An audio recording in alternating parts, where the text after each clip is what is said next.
Welcome, everyone. I'm super stoked to be doing a quick hangout with my buddy Bonnie Cribbs. We have known each other for I don't even know how long now. I know it was very shortly after I started my virtual business.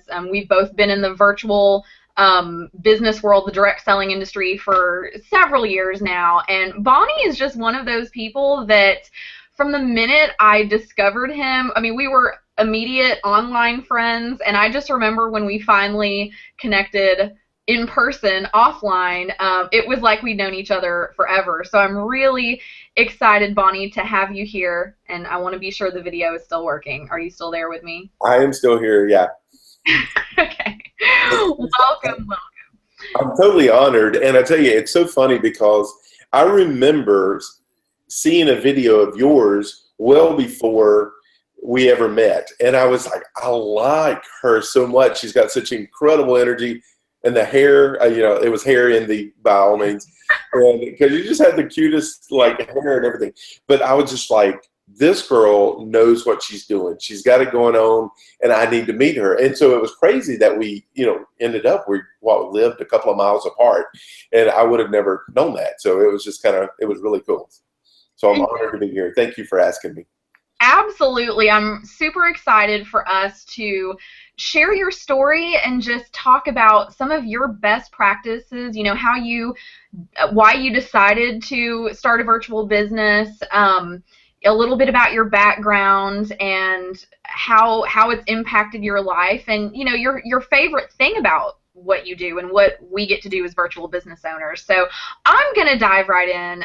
Bonnie, tell our viewers a little bit about your background and your story and what compelled you to start your business online. Okay, I'd love to. And I'll just warn you up front, I tend to speak a lot and talk a lot and ramble. So if I start doing that, just blink your eyes at me, so I'll just give me a clue and I'll tone it down. Okay, so I was in corporate America. I worked for the same company for 24 years. So I started with them when I was in college, and I ended up starting out like doing nothing, just being the intern of the office, and made my way all the way up to vice president of sales and marketing. And so I worked with them the entire time. And when you hear about job security, I thought I had all the job security in the world. The family, they called me family, considered me family, and I was always exceeding their expectations, exceeding my quotas, exceeding my sales goals. And so I just thought, I've got all the job security in the world. And after 24 years, the owner's son came in and just decided it's time to shake things up a little bit. He got rid of me and another vice president, and then another vice president left in a couple of weeks after that. So it was a major shakeup. And at that point in life, I was like, what can I do? This is the only thing that I know how to do. And it was just internal turmoil because I wasn't expecting it. I never made any plans for anything else. It was just 100% dependent on him. So me and another one of the vice presidents, we started our own business doing the same thing. I just jumped into something that I'd always done. And in the process, I invested pretty much my life savings, and so did the other vice president. And quickly, we started just plowing away, and I quickly saw that I was working 60, 70, 80 hours a week. I mean, I was working all the time. And simultaneously, I was seeing my friends who were in direct sales, and I was like, they just went to Mexico for 2 weeks. They got back from Mexico and they went to Italy for 2 weeks, and here I am busting my butt. They've only been doing this for a couple of years, and here I am busting my butt. And from everything that was going on, I knew that with every customer that I obtained, which I had to have customers in order to earn some of that money back, with every customer I obtained, it was then costing me about 15, 20 minutes more a month. So every customer involved time. And I just thought, this is going to be nonstop. I mean, there's not an end to this. And I knew I had to get a lot of customers back to maintain that lifestyle that I was accustomed to. And so for years, people had been approaching me about different direct sales companies and different network marketing companies, and I just never had any interest in it because I thought I had all the job security in the world. So finally, I just started remembering some of those conversations, and I thought I at least need to invest into this and investigate into this. And so when I talked with the person, the investment to start that business was less than what I'd paid a graphic design artist that day for a graphic for our website. And I thought, well, this is a no-brainer. If nothing else, I'm not out much. It's, it may not work, but if it does, there's, I knew that my friends, I had so many friends that were making lots and lots of money, personal friends, long-term friends. So I was like, if they can do it, I can do it too. But that's kind of how I got into it. I just, when I had to look at my time, and here I was in my mid-40s starting a new career, and I was like, okay, it took me 24 years to get to this point over here. How long is it going to take me to grow another business? And I just started weighing the options, and that option looked a whole lot better. And so I started, and I still have that traditional business. I've got ownership of it. I'm not working it, but I'm doing the network marketing thing now. So that's kind of how I got into it. More than you bargained for, wasn't it? No, I love it. I love your passion and energy, Bonnie. I always have. That's one of the reasons I think I'm just always so attracted to you and enjoy being around you and love the great content and information you put out, because you just exude energy and passion for what you do. So I love it. Thank you for sharing your background. I do love life, so that's good. Yes, that's why we get along so well. We're kindred spirits. So you decided to start a virtual business, a direct selling business. Tell us a little bit about what obstacles you had to overcome to build your business, to get it off the ground, and to get it, to where it is today. Man, that's such a loaded question, because I do believe everybody that comes into this business comes in from a different place. And so I'm just going to shoot straight with you with what my obstacles was. And the biggest one, I was vice president. I was at the top of my company, and it was incredibly humbling coming in, number one, not knowing what the heck I was doing. I didn't have a clue, but yet I was conceited enough and had the audacity to think I knew everything. I was like, I've been in marketing. This is network marketing. Marketing's marketing. And so I thought, I can apply what I knew in the corporate world and in sales world and put it over here in network marketing, and I can rock this thing. The way they're doing it, it's just stupid. It's just silly. And I was really humbled by that after a while, because typical marketing doesn't work. Typical sales, it's not sales. It is a relationship business. And it took a lot for me to look myself in the mirror and realize you don't have a clue of what you're doing, and what you've learned in sales does not really apply to this business. And it's not selling. It's, we are selling something, but it's not sales. And so you can take all the sales training in the world, but when it comes to this network marketing stuff, you're simply sharing, you're simply sorting, you're just sharing and seeing if people are open to it and exposing people to what is there. But it was tough for me to admit that I didn't know what I was doing. And then internally, that was incredibly overwhelming, because I'm like, oh, I'm at the bottom again. I'm not vice president anymore. I'm starting this with a team of 0. And this is what I realized. So this is when the passion kicked in. I talked to the people who were at the top, and this is what I realized. They have the same compensation package as me. I talked to them. They have the same training program as me. We also have the same products and the same opportunity. So this person that was up here at the top, they started where I did we had exactly the same opportunity. And again, I knew my friends, and I was like, if they can do it, I can do it. And so, once that kicked in, I was like, let's go, gung ho, I've got this, and I had to figure things out. But those were, my mind was it's not conceitedness. It was my lack of being coachable, my lack of being willing to be told this is the way you need to do it, when it went against everything that I had learned in corporate America. Those were probably my biggest challenges, just my own mindset, my own stupidity. I think so many of us can relate to that, Bonnie. I always tell people, when people ask me, when people ask me the same question, I say, well, it really is, it doesn't matter what your skill level is, your education level is, your background is, your experience is. It really levels the playing field across all industries, across all ages and backgrounds, etc. It is the biggest crash course in personal development that you will ever have. And it really is about being coachable, and it's not about being Susie salesperson. It is funny because a lot of people, that is one of the most consistent responses that I will hear is, oh, sales just isn't for me. I'm not a salesperson. And it's like, well, actually, that's great, because we're not looking for salespeople.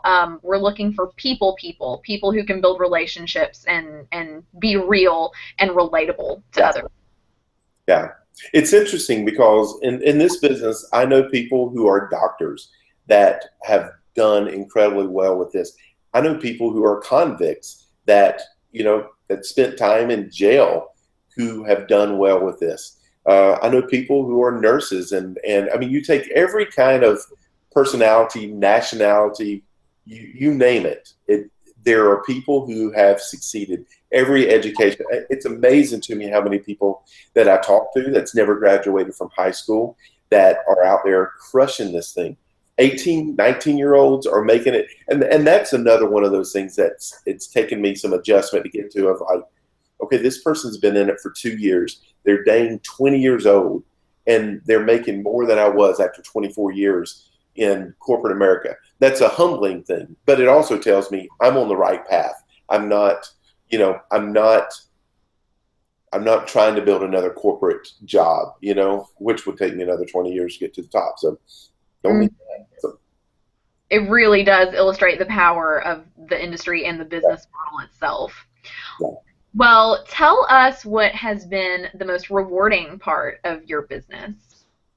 I was telling someone the other day, and I don't know that I've really got the explanation for it, but I loved my job. I was one of those that loved my job. And I thought it was good. It was fulfilling. I was a guy, I was like, I've done well for myself. I was proud. But there's something about this, and going through the hard times, going through the struggle, that has made this the most invigorating thing I've ever done in my life. And it's financially, it's not, financially, it's tough to know, like, from week to week where you're going to go at the beginning, because you're working so dang hard and you're getting very little, and then all of a sudden it starts flipping on you at some point, and you're like, I'm not working that hard, and now the pay's better. But there's something about making it through that process that has been the most invigorating thing. And it's not the money. I do think it's just that growth of, I did something that I'm totally out of my comfort zone, out of my skill level, out of my know-how, and I've pushed through it, and to me, it's just been so incredibly invigorating. So I guess that's rewarding. You know what I mean? It's been, I don't want to call it fun, because dang, it's been tough. But I think anybody that pushes through, it's like this. We have great goals. I know you've got big goals, and we can't expect to accomplish great things unless we're going to go through some pretty big struggles and through some big obstacles. And I think when you make it through some of those, you start feeling, I persevered. I stuck with it, because you do see so many people quit. you see so many stop and they're like, it's just not worth it. They don't know it's not worth it because they've not gone through it. You know, every person that I've talked to in the top ranks of so many companies, all of them have just told me this. It's going to be tough. It's going to be really tough, but it's going to be worth it. So I've had people in at least 20 different companies tell me that. And for them to say that across the board, that just gave me the power to stick with it, you know? So I don't know if that answered your question or not, but I took up some time. Yeah, no, it did. I think just like you were saying, I can completely relate. You know, we all can in this industry. You start at zero. You have no team, no customers. You know, you've made a little investment. So, you know, certainly when you first start, you're at zero, if not, you know, maybe a little bit in the negative, because all of these companies are going to have some type of startup fee associated with them. So, you know, certainly you start off, you're at zero, and then even just in that first month to recoup that investment, and then your first couple of months to see that, you know, as you start to acquire new clients and as you start to work with people and build a team, and you start to see, oh, okay, well, my investment's been paid back, and now, you know, whoa, I just actually doubled my income from the previous month, and then watching that just multiply, and just knowing that it's through your hard work and through your teamwork that those things are happening. You know, it's a beautiful, beautiful thing. And, you know, we always say that the business works. It's whether or not you will work it. And I think that's where so many people, the people who do quit, I talk to a lot of people who don't work it. And, you know, and then I realize, okay, I need to distance myself from those people and be around the people who are positive and who are working it, who have similar mindsets as myself, because we're the ones who are really changing the face of this industry and inspiring other people. So awesome. Well, what would you say is the, you know, top one or two things maybe that hold people back from starting a virtual business, and what piece of advice would you give them to overcome that? I think there's a couple of things. The first thing is not understanding what residual income is. I mean, it really does sound too good to be true that you sell something once and you're building product sales with that, and then you keep getting paid for it over and over, because most people are accustomed to, you know, going to work. They may make $15 an hour, but as soon as they leave work, the $15 an hour stops. And so I think a lack of understanding for true residual income is one of those things that people just don't get. And of course, you're in Nashville, where, you know, so much of the city is around residual income. There's a lot of understanding there around residual income. The other thing is, I just don't believe people think they've got it in them. I just don't. I think I think this world is so go to work, come home, watch a little bit of TV, go to bed, wake up, go to work, and I just think we're so into a routine that people don't realize there's a better life out there. There is such thing as time freedom, and I think people don't believe that they're worthy of that. That's something that they can have. That it's for the chosen, or it's for these other people. When in reality, if they've got a dream, God's not going to give us a dream if He's not going to equip us to be able to achieve it. You know, God's not going to give it to us, but He's going to equip us where we can achieve it. And people are so into routines, and I don't want to mess this up. You know, I've got this routine. I don't have time. That's why people say I don't have the time to do it. It's because all they're thinking is I go to work, come home, watch a little TV, go to bed, do the same thing. You can just shift a little bit of time. It doesn't take much. And so I think people just don't think out of the box much. And the biggest thing with that is they just don't think they're worthy. I don't think that it's not for them. It's not something they can accomplish. I could keep on going. No, I think there's a lot of reasons. You know, when people tell you they don't have the money, that's so stupid. You know, I was talking to a lady today, and she was talking about how broke she was, and she was like, "Hey, hold on just a second."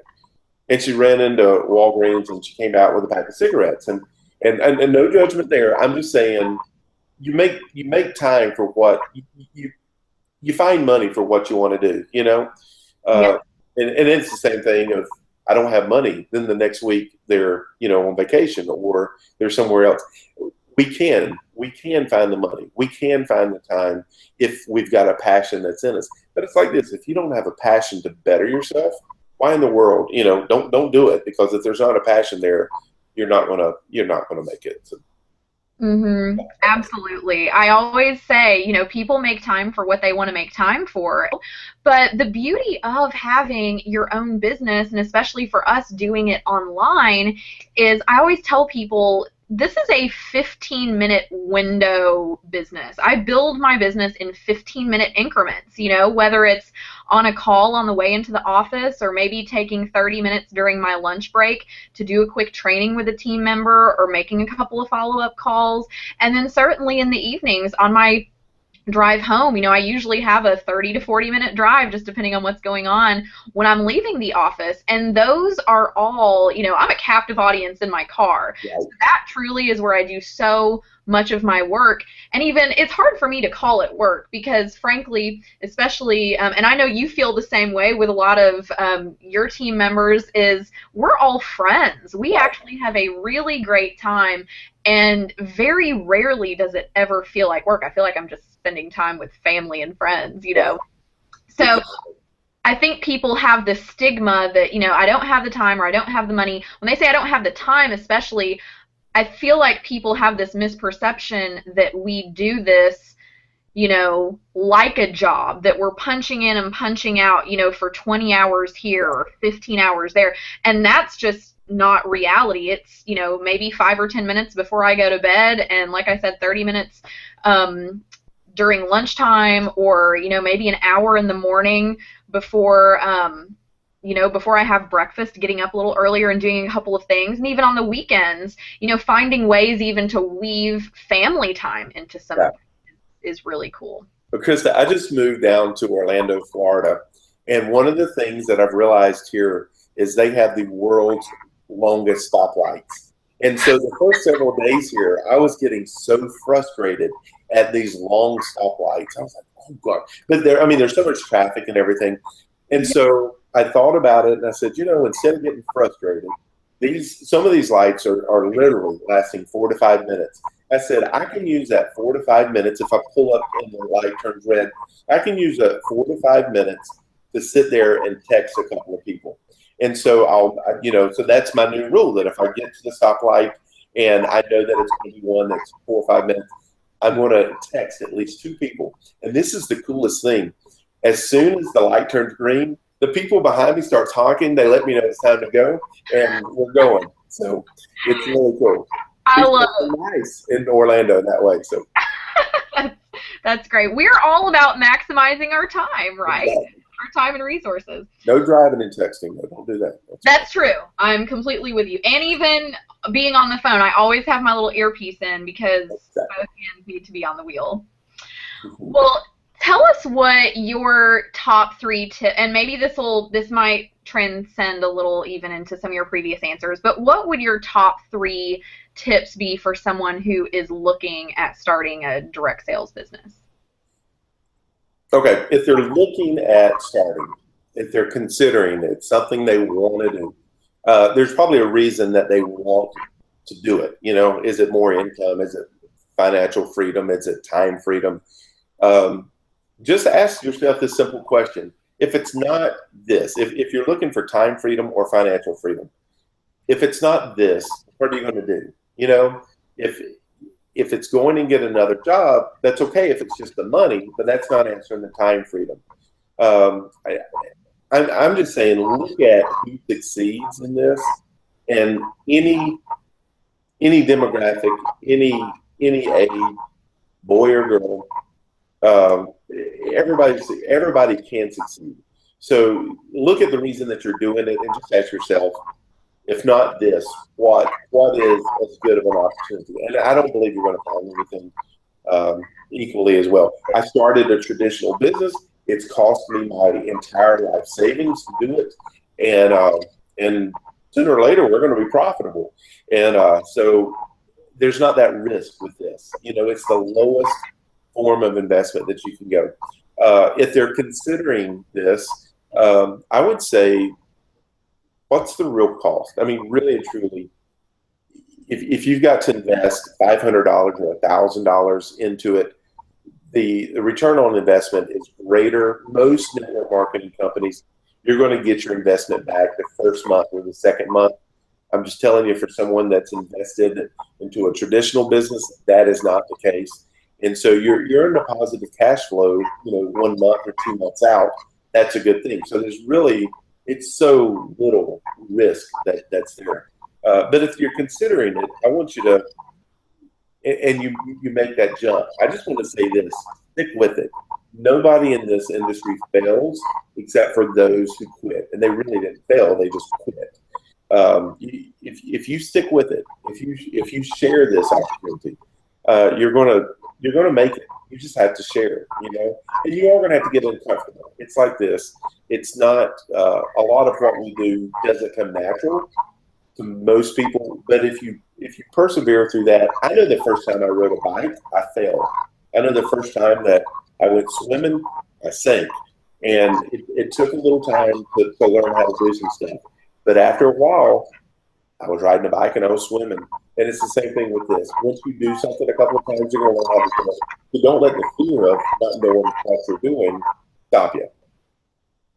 Absolutely. I think so many people are afraid of failure, and you see so many quotes out there from, Thomas Edison and Benjamin Franklin. I can't remember specifically one off the top of my head, but they failed their way to success. That's just a part of learning, and I know that's something, especially when I first started my business, I struggled with perfectionism, and even still to this day, it's something I'm continually overcoming. I've realize that's just reality. Life is not perfect, and so me trying to say the right thing or do the right thing just exactly right, which who's to say what is exactly right, but that fear of, oh my gosh, what are they going to think, what are they going to say, how did I sound, eventually you just have to say it. Eventually you have to do it.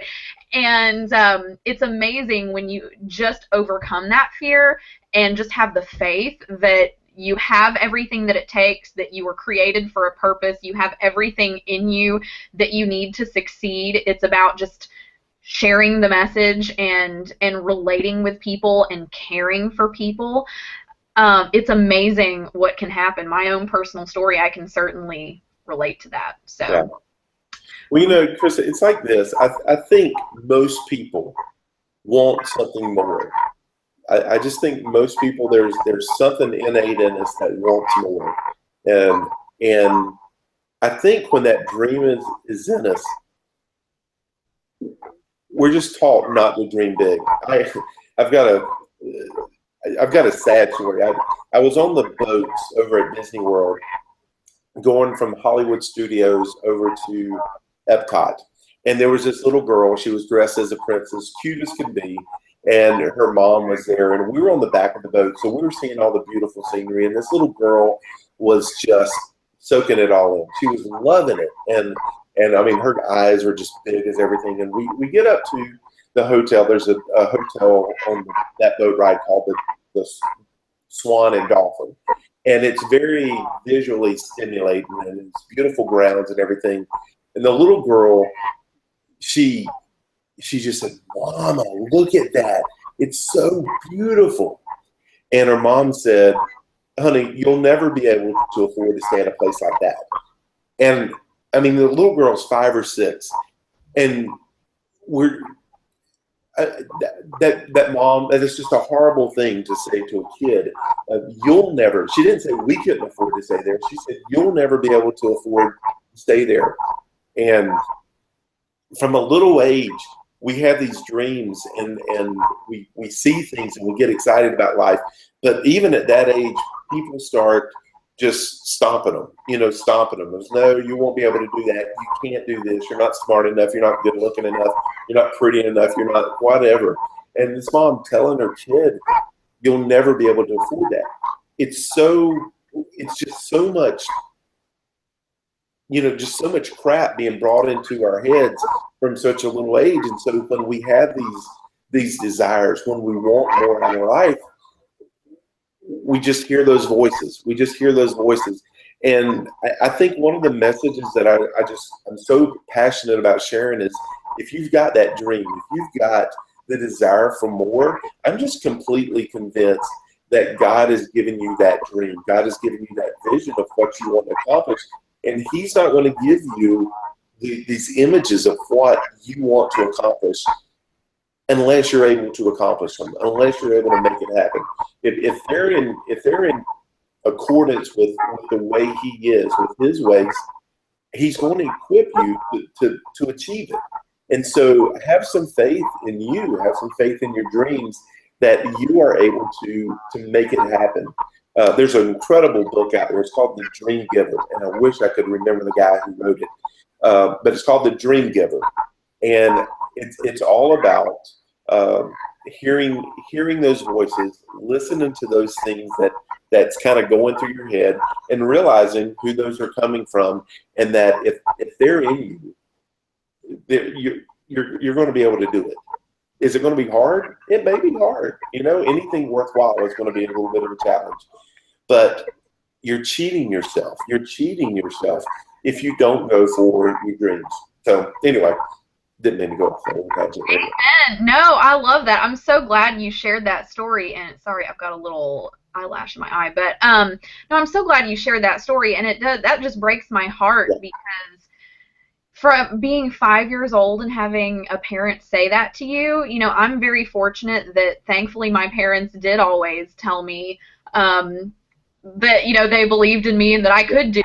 I'm sure at some point probably told me I could be president if I wanted to. Thankfully I did have that support in my life. But I think this business, what I love about my virtual business, however, is that I can, you and I both, because we're in this industry, we can find those people who maybe had an experience like that 5-year-old girl, and we can show them a way to restore hope and say, you know what, that is not true. Yeah.